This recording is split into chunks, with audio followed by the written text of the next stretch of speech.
هغه وی د الله رسول یو ربانې قرضونه دی او بل باندې غمونه دي د الله نبی وته دوه خو دا سار ماخام یو ځل وایا ول سار مونږ کې یو ځل وایا او د ماخام منځ پسې وایا دا صحابي فرمایي وی الله زما قرضونه ختم کړ والله زما غمونه ختم کړ که په منګو تاسو باندې قرضونه 50 लाख دي 50 लाख دي مسنون دعاګانې د الله رسول خو دي امت ته یو صحابي د الله نبی وی که پتا باندې د خود د غیر مرقرزي خو ته دا دعا وای الله به ختم کی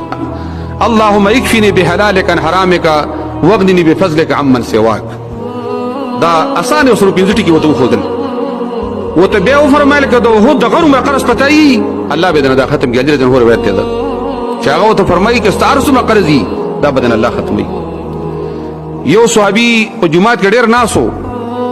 د منځنه غیب د مسجد نبوي کې ناسو دا الله رسول ته فرق کړی سو اجر زری اکثر د جمعات کې نه هغه د الله رسول یو ربانه قرضونه دی بل باندې غمونه دي